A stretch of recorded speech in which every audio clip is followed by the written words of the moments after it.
ลปินนางเอกสาวดาวจรัสฟ้าแล้วธิดาเสียงพิว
นิ้วกราบขอบพระคุณความเมตตา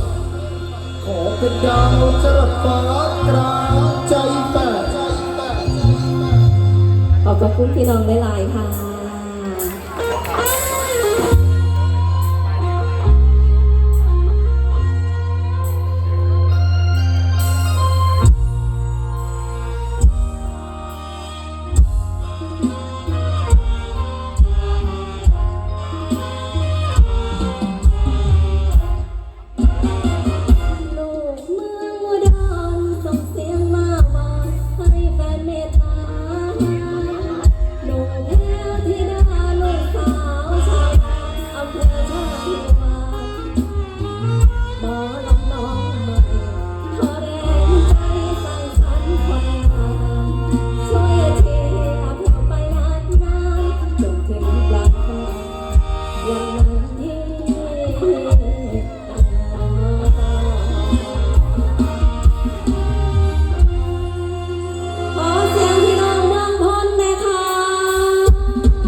วีหก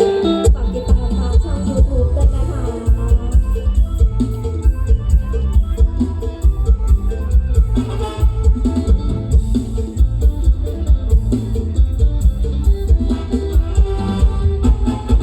มาจำสัญญาเหนื่อยมาจากกับเราวันนั้นตอนหน้าช้างเย็นแล้ววันนั้นสิหักกันต้องยิ้มเสียงกันเอาลองรับข่าวไปแย่งหาที่ไม่มีผู้ใหม่แบบผิดเป็นกันสองใจหักแบ่งใจใครเป็นนายแน่อย่างตอนแสดงบทนางเอกให้เขาคนกันจะต้องมาทอกอย่างฉันของเราไว้ไม่คืน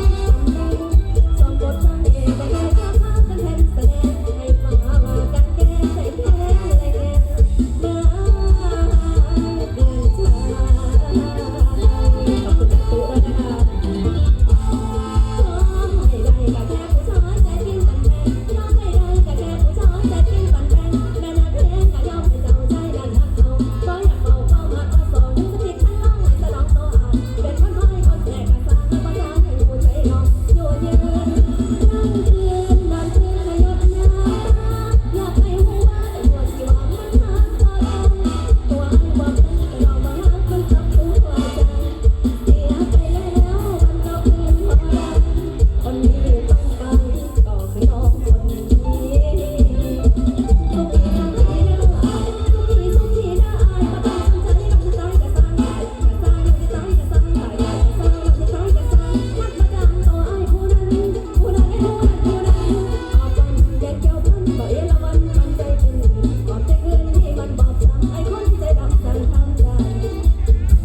ได้ สร้างทางได้ขอบคุณค่ะ